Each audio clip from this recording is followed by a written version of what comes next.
Brought to you by Southern Trust Home Services, 540-208-3425. Get into a Southern state of mind.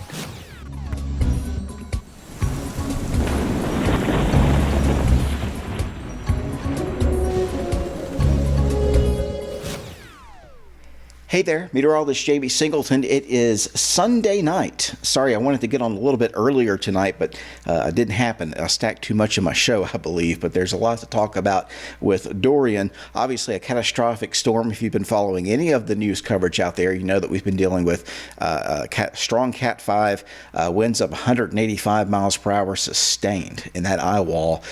Very, you have to get real close to that eye wall. It's kind of concentrated, but unfortunately that eye wall's been moving right over some of these islands here, Navico Island and Great Bahama Island now. That'll take all night, and that will last into probably a good part of your Labor Day and going into even early Tuesday and early Wednesday. It's still going to be right off the coast of Florida. So looking at that, I'm also looking at the chance that this still affects our weather locally. I don't think that track that's going to hug the coast is necessarily set in stone, and I want to talk a little bit about that too. So this is what's going on here. And by the way, we thank our sponsor, Southern Trust Home Services. Give them a call at 540-208-3425, especially if this track moves farther inland. They've got the Generac generators there that kick on, and as soon as the power goes out there, you can get those hooked up for you. This is the satellite presentation of Dorian, and I've got the radar overlaid here. This is a composite radar image from all the surrounding radars from Florida. It's only about 150 miles east of Florida now. It's very, very close to Florida, but you can see how it's actually it's a medium-sized storm. It's not really a humongous storm in terms of the wind field, although it has been increasing the wind field a bit as we've been going through a good part of your Sunday. But you can see there, you've got to get my experience with these hurricanes right up in that eye, or right up in that eye wall, right near that, to get those 185 mile per hour winds. In other words, on the outer fringes here, probably dealing with hurricane force winds, but really it's beyond here. This is the central dense overcast of the system. Once you get within about 40 miles or so of the eye, that's when you really start to almost exponentially see those winds increase. Okay, so it's a storm that will have a lot of impacts, obviously all up and down the coast and all up around it. But as far as those devastating winds, unfortunately the Bahamas are rearranged by this system. And I can show you right now, it's almost kind of surreal when you do this. Kind of the feeling I got when I was covering Katrina down in Mississippi. But you see that eye wall moving ashore now, and I don't think there's a lot of population here on this part of Great Bahama Island, but you get a little bit farther to the west, and there is a lot of population. And of course, this was the island that was affected earlier today. So a lot of lightning here too, spinning around the eye wall of this system. And traditionally, you see lightning in cold core systems where you've got some ice aloft in the clouds. But if you get enough dynamic lift going on and stuff like that near the warm core part of the system, near the center, right there at that eye wall, you can see the lightning, especially if it's a strengthening system. It's a very strong system. Obviously, the second highest wind speed as far as the system ever recorded in the Atlantic Ocean. So we're right up there with the big ones, Camille and all the other ones, higher than Andrew right now, and just a devastating storm for the Bahamas. So that's a look at it. I'm going to widen the view out just to give you a kind of a better vantage point of it. And again, you've got that buzzsaw effect going on. Here's the coast of Florida, and they've been getting some very, very outer showers and storms from this, and some spin-up tornadoes producing a couple of at least warnings. I don't know if we've got any confirmation on that as of yet. There's been strong rip currents already reported earlier today up and down the Carolina coast. So this will be, again, a storm that the swells are going to continue to emanate from. We're going to see a lot of high surf and a lot of impacts from this system. Here it is. Let me stop the loop here so I won't use too much of my computer power up here, because if I minimize that, I don't want to be using some of that as well. But, this is the meso analysis of the wind. And let me take off that for right now. This is the official National Hurricane Center cone. I've got wind gusts plotted here for you, but again, these are only from the stations we can get data from. So it really doesn't give you an idea at all of what's really going on the ground, but it does kind of show you the pattern that we're going to be in. We'll have a couple of fronts moving through our area, one of which will move through Monday into Tuesday. Another one behind that, you can kind of see up here across the Dakotas, this area will start to send another weak front down by the time we go into Wednesday and Thursday for Virginia. Now, what that will do is it may, with the upper level feature as well, begin to push the storm off to the north and to the east. The unfortunate part to me, if you're looking at this as far as where we're at in longitude, look at the Cape Hatteras area right here, okay? The storm is already in the Big Bend of the southeast United States. So if it were to right now move north and move due north, it would be somewhere between Wilmington and Nags Head where we see a landfall from that. Okay, but it's still moving west. Expected to stall here. I guess what I'm getting at is very subtle motions, and you've heard all the meteorologists talk about this, west to east by 10 to 20 miles are going to make a humongous difference on where this cone ends up in our area. And I do think that we're going to have some relatively strong winds here, nowhere near hurricane force, but perhaps 35 miles an hour or stronger coming up as we go into late next week. Of course, the timing of which that would really be, on what model you see and what the storm ends up doing. But with high pressure building into the north of the area, you've got that clockwise flow, you would have more of a easterly wind or northeasterly wind around the storm. So you could end up with some pretty powerful, what we call gradient winds. That's wind just based on pressure differential, not really with rain necessarily, but it could be a sunny or partly sunny day by Thursday and Friday. But we could see some rather strong winds, especially in eastern areas, even on the mountaintops, approaching tropical storm force, even in our area by Friday. So that's something I want you to kind of keep in the back of your mind. And also keep in mind that no track is set in stone. Even the spaghetti plots that you're seeing, they take into effect the different models and everything like that, but they aren't set in stone either. They have changed over the, they have really not changed much, but they've changed before. They changed with Irma. They were wrong on that, and with other storms in the past too.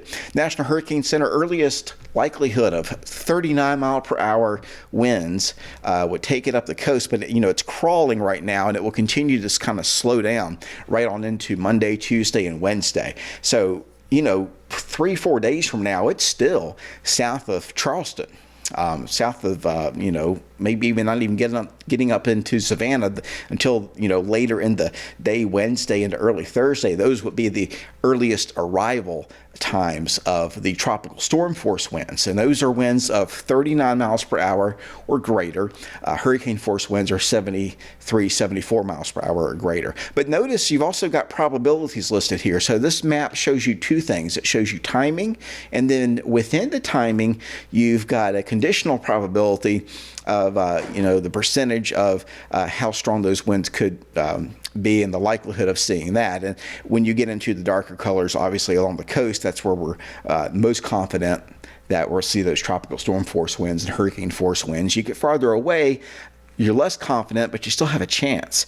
And one thing I've been noticing in Virginia is that we've seen an increase in the chances here. They're still low, but that they have increased a little bit. And again, these are subtle differences in model forecasting, subtle differences in the data that we're getting, but they're making an impact on our forecast locally, right? So we continue to watch this. Now, one thing that Dorian has not had to fight today is dry air. I've noticed that. We had that earlier in the last week. Now, if we're going into this week, I don't see a lot of dry air for the system to get entrained and weaken it very much. And that's something that I look for when these storms get close to land. If it's going to go up the coast and if it's going to weaken, it has to ingest some dry air at some point or get some shear involved in it. I don't see a lot of that happening, although it's hard to imagine this also staying at 185 miles per hour. But I just wanted to point that out. There's a lot of symmetrical identity with this system. It's solid. It's put together. That eye has maintained itself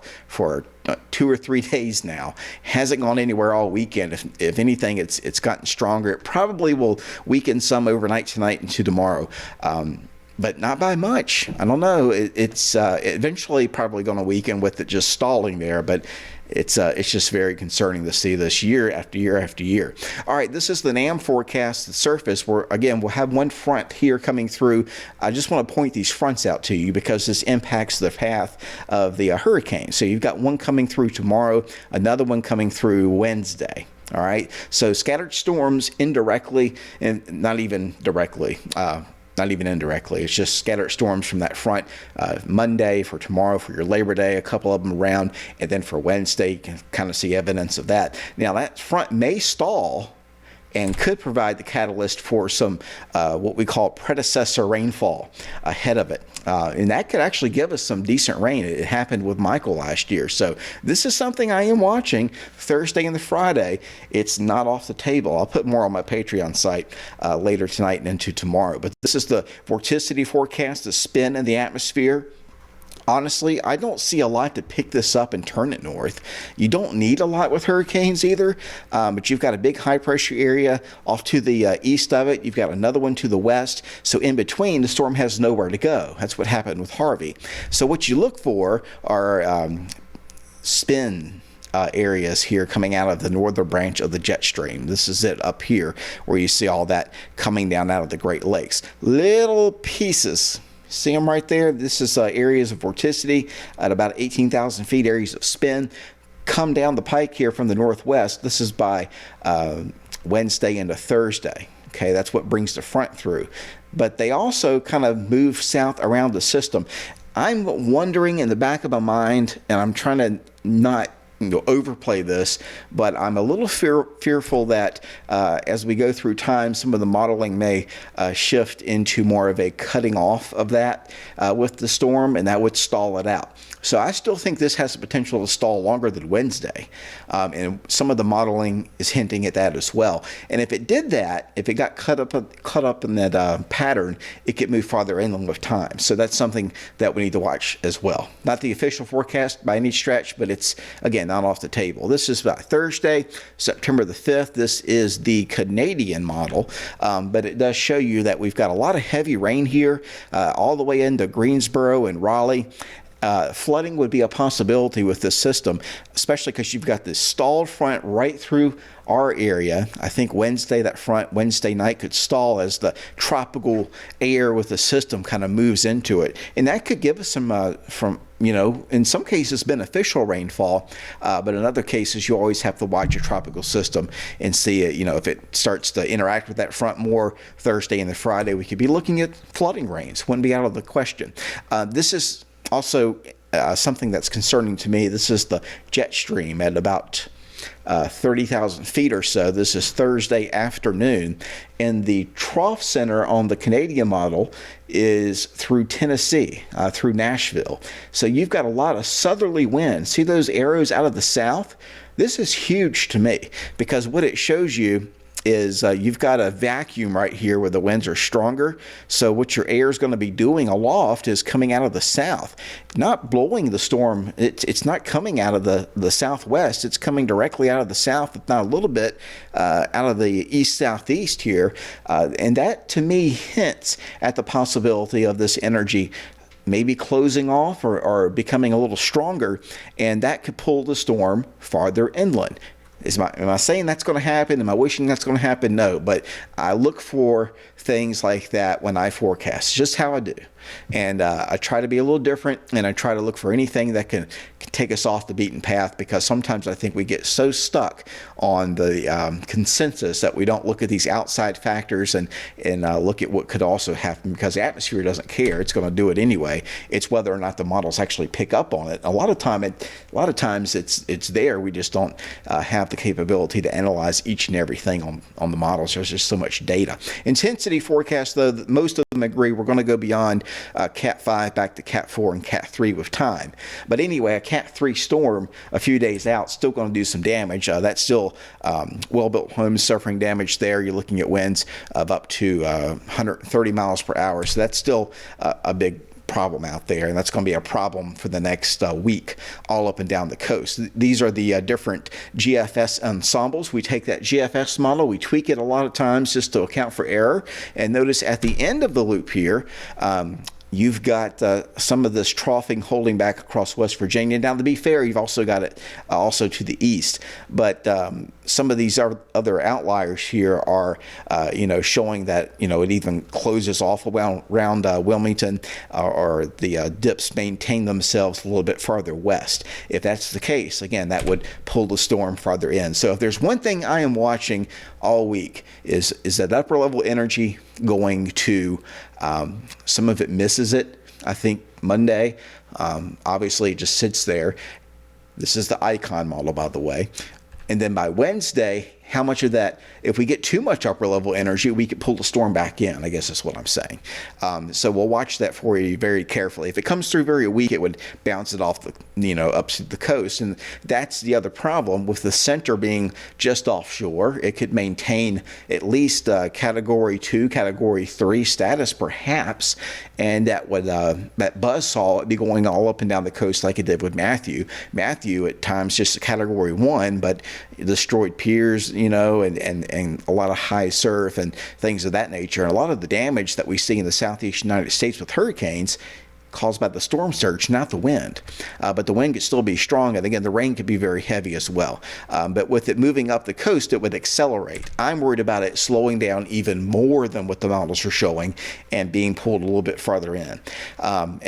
Honestly, that could still happen into Florida with this setup. National Hurricane Center has rainfall here in the yellow, that's 4 to 6 inches. Once you get into the orange, that's 6 to 10. And just off the coast is 10 to 15 inches. Actually, it gets that 10 to 15 gets all the way up into the North Carolina area, extreme eastern North Carolina, very close to Wilmington, Jacksonville, and up and down the Outer Banks. And the Outer Banks will take a lashing from this, no doubt.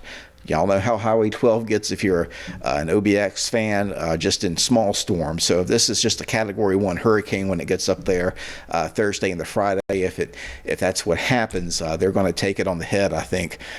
Those Outer Banks are just barrier islands pretty much that stick very far out and very vulnerable. And again, if it moves north at this point, it's already far enough west to affect the Outer Banks greatly, and it's still moving west right now. So there's a meteorologist out there that isn't somewhat in the back of their mind concerned that this doesn't turn north fast enough or at all.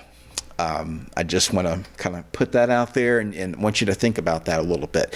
Now, again, this is, I'm showing you as many, hey, Joe Birds, Johanna.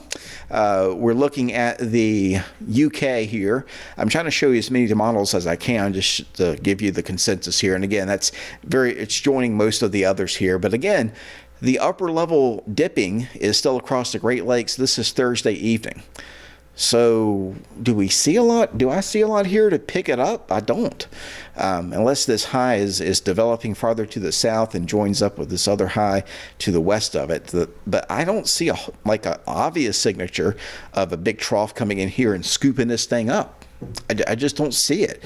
Again, but you don't necessarily need a lot with these systems. Sometimes hurricanes are like spinning tops. But if this shows you anything, this is the European. Now we look at the ensembles off the European. 46 different spaghettios on your map. We call those spaghettios. These are areas where the pressure is the lowest, and then it plots each of those tweaks in the model with time. And of course, very concentric there at the beginning of the loop. You get up into Thursday, Friday, and Saturday, and you've got an enormous spread here in these solutions. Notice as the loop goes on, as you go farther out in time, past Myrtle Beach, past North Carolina, an enormous spread here. So that shows me, and there's the plot there showing you Friday afternoon at 2 o'clock in the afternoon, anywhere from way offshore still into Georgia as far as that big spread's concerned. And our area and some of those middle models, if they verify, would be affected by this directly. So I'm watching that very carefully for you as well. These are the tropical storm force winds, the probabilities off the Euro ensemble. And again, they edge a little bit closer to our area with time. We'll put it in motion one more time here, and that would be coming up Friday, more than likely late Thursday into Friday. The HWRF, this is a high-resolution hurricane model that follows the storm in the Georgia, makes landfall actually in North Florida, and then goes back out to sea. Doesn't really move north much. Notice that. And again, this is something I've been watching. This model brings it in Central Florida, the East Coast there, brings it all across Valdosta and Augusta, kind of hugs it there off the South Carolina coast. This goes into Thursday, late into early Friday. So while some of the models accelerate this off to the north, again, this is one of those models that is beginning to show me signs that this may be slowing down even more this week. So it may not be as far north with time as some of these other, predictors out there are showing us. So we'll continue to watch the trends. These are the new 0Z runs. They came in about an hour and a half ago. And again, you've got most of them there going up the coast, but you got some of them, you see that green one there, and you've got the purple one here. I think that was the HWRF, what we just saw. But, some of them do a little loop-de-loop and want to stall this thing out, I think, a little bit more. So I would be very vigilant to changing conditions out there. As we go to this is the Canadian, I believe. Yeah, Canadian ensembles. Same thing. You've got a couple of outliers there. Even one of them brings it back into the Gulf. So we can't totally rule the Gulf out. And you've got a few of them that bring it farther west, too. So watching right in through there to see if any of those tracks would, get a little bit closer to our area. But right now, again, if you looked at GFS, you'd say, okay, all of them are going up the coast, and that's set in stone. It's not set in stone, and this could change. So we'll wrap it up here with a look at what happens, and this is just a surface weather map. Notice how the system just tomorrow morning, this is Monday morning, going into Monday afternoon, Monday evening, you've got that weak front that moves across our area, a couple of showers. You've got the hurricane down here right off the coast of Florida. And again, if it gets close enough, that buzzsaw of the highest winds would occur all up and down the east coast of Florida. Then you go into Tuesday night, and then into Wednesday morning. We lose the precipitation forecast here, but you get the idea. The hurricane's still down here. And here comes our next front. Now, this is the one that if it's not powerful enough, it's going to stall, and then this hurricane's going to meet it, and you're going to see a lot of rainfall. Somewhere maybe in our area, maybe east. Right now it looks east, but again, a little shift off to the north and west would not surprise me later on this week. Again, that's what I'm going to be watching for. Because I know what everybody else is saying, and I see all those models too. But again, I look for that fly in the ointment when I forecast, and so that's what I'm looking at. You've got high pressure up to the north across the Great Lakes. You'd have a big northeast wind here coming in. If we don't cloud over and wedge with low clouds and drizzle and get that moisture trapped in here, that caps us from getting any of the wind. If we were to remain like partly to mostly cloudy, have a little sunshine in between these showers that'll be coming up, it could be very windy coming up, at least for our area, Thursday, and this is early Friday, right there off the coast of the Outer Banks. And again, you've got those strong northeasterly winds, just a gradient wind force that we would be looking at here going into Friday. And again, it wouldn't be out of the question if it slows down even more. I guess we'd be looking at this a week from today. So I don't think this is going to move as fast as some of the models are saying. I don't think it's a guarantee that it goes up the coast as fast, and I wouldn't rule out a farther northwest track. One of the concerns, again, I had over the weekend, and I was recovering from the football game. As I get older and I do these football games, it takes a lot out of my legs. But I was worried that that shift to the east had everybody breathing a sigh of relief along the coast of Florida especially, and not realizing that things can go backwards. We see that in snowstorms. We see every time there's a big storm, we look at it 7 days out, we say, okay, it's going to hit us, and then As we get about 3 or 4 days out, it goes, it's going to go out to sea. It's going to go up the, coast, go out to sea a little bit more. And then like a day or two before, oh no, we're getting hit. It happened last year. It's something about the coast that does that. So this is a barotropic storm, meaning it's warm core. It doesn't have temperature contrast with it, where the winter storms do. So there's different physics involved in that, but I do think there's a little bit of frictional effect with the coast and land that the models obviously pick up on. That's why they always tend to hug the coast. So it's something, we got to watch very carefully. But again, praying for our folks in the Bahamas. They're going to need our financial help, our donations. That they're being rearranged right now. So very ominous to see that continuing. And again, we started the stream a long time ago. It still has not moved much. That front eye wall is just now getting on to Great Bahama Island. So those folks getting ransacked tonight. Then you've got the showers that continue around eastern Florida there, south of Palm Bay, North Miami, just some passing tropical type showers, but they can produce severe weather. And you can also get, as we watch this system over the next couple of days or over the next week or so, keep in mind you can get effects well away from the center. So you can get these outer bands that can produce severe weather. They can produce very, very heavy rain because they're tropical in nature, and they can also produce isolated tornadoes. So keeping an eye on that as well. I'll have more tomorrow for you. Thanks for joining me tonight on Instagram, on Facebook, on YouTube, and all the other platforms that we're streaming on. Thanks to our sponsor, Southern Trust, and we'll be back tomorrow. Brought to you by Southern Trust Home Services, 540-208-3425. Get into a Southern state of mind.